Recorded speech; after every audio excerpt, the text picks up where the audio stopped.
रायगड जिल्हा परिषद व पंचायत समिती निवडणुकीची रणधुमाळी सुरू आहे आणि खंडाला पंचायत समिती गणातून शिवसेना उद्धव बाळासाहेब ठाकरे पक्षाचे तालुका प्रमुख शंकर गुरव हे निवडणुकीला सामोरे जात असून आज त्यांनी देश महाराष्ट्रासोबत संवाद साधला आहे. शंकरजी, आपली आतापर्यंतची राजकीय वाटचाल किंवा राजकीय उदय आपला कसं झाला? माझा राजकीय वाटचाल ही माझ्या वडिलांपासून झालेली आहे. माझे वडील हे यापूर्वी देखील शिवसेनेचंच काम करतात आणि अक्षी गावचे सरपंच राहून गेलेले आहेत.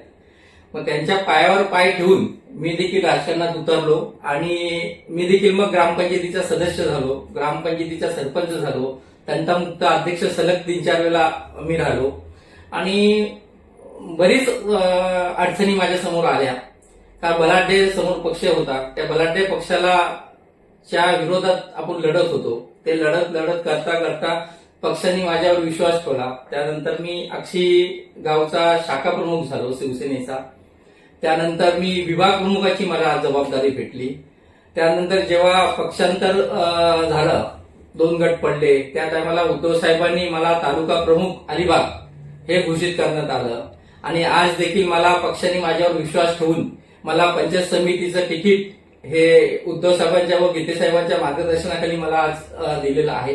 त्यामुळे मी पक्षाचे खूप खूप ऋणी आहे.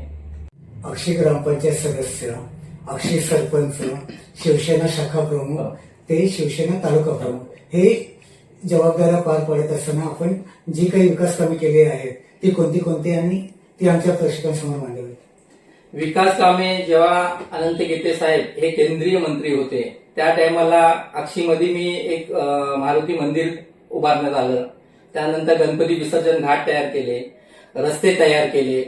जेव्हा पडझड झाली, वादळी वारा आला, त्या टायमाला जवळजवळ महिनाभर संपूर्ण पोल वगैरे झोपलेले होते. त्या टायमाला मी व माझे साथीदार अक्षय ग्रामस्थ यांनी सलग 15 दिवस अहोरात्र काम केलं आणि एमएससीबीला मदत करून आम्ही ते जे 2 महिन्याचं काम होतं ते आम्ही 15 दिवसात पूर्ण केलं आणि गावाला लाईट दिली. विविध क्षेत्रात थोडा मोठ्यांना किंवा लहान मुलांना, शालेय मुलांना जी मदत माझ्याकडनं करता येत होती तेवढी मी करण्याचा प्रयत्न केला.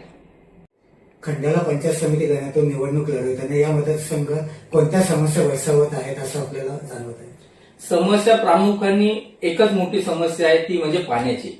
आज खंडाली ग्रामपंचायत असून दे, माझी अक्षी ग्रामपंचायत असून दे, बेली ग्रामपंचायत असून दे, पाण्याची त्यांना खूप टंचाई आहे. आणि प्रामुख्याने मी एक सांगतो की मी जर जनतेने मला माझ्यावर विश्वास ठेवला आणि मी मताधिक्याने निवडून आलो तर 100% पहिला मला प्राधान्य असेल ते प्रत्येक ग्रामपंचायत पाणी देण्याचं आणि ते मी पूर्ण करेन.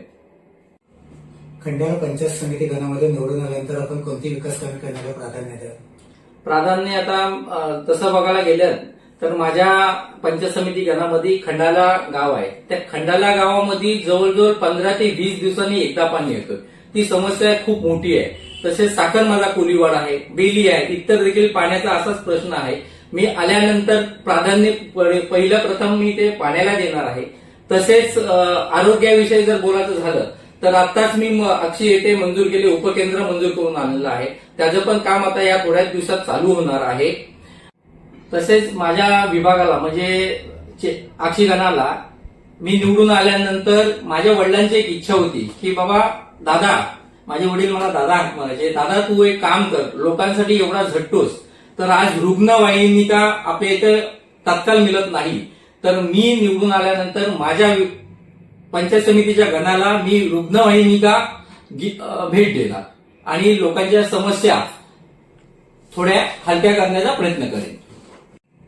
माझ्या पंचायत गणामध्ये यापुढे मी निवडून आल्यानंतर प्रत्येक दर वर्षाला प्रत्येक ग्रामपंचायत वाईज मी आरोग्य शिबिर भरवण्यात येईल आणि तसेच बेरोजगार आहेत, ज्यांना रोजगार नाही आहे त्यासाठी पण शिबिर भरवण्यात येईल, जेणेकरून जे सुशिक्षित मुलं आहेत, मुली आहेत त्यांना नोकरी मिळावी, हाच माझ्यासाठी प्राधान्याचा विषय असेल. पंचायत समिती निवडणूक लढवत असताना आपल्याला मतदारांचा कसा पाठिंबा लाभत आहे? पहिली गोष्ट मी उद्धव साहेबांचे आणि गीते साहेबांचे आभार व्यक्त करतो, कारण का माझ्यावर एवढी मोठी जबाबदारी दिली की मला एबी फॉर्म दिला. एबी फॉर्म माझ्या हातात मिळताच मग विविध क्षेत्राचे पक्षातली लोक असतील किंवा माझे मित्रमंडळी असेल, त्यांनी मला विविध क्षेत्रातून म्हणजे भेटून बोला किंवा फोनद्वारे बोला, मला सगळे फोन केले आणि माझं अभिनंदन केलं. तू लढ, आम्ही तुझ्या बरोबर आहोत.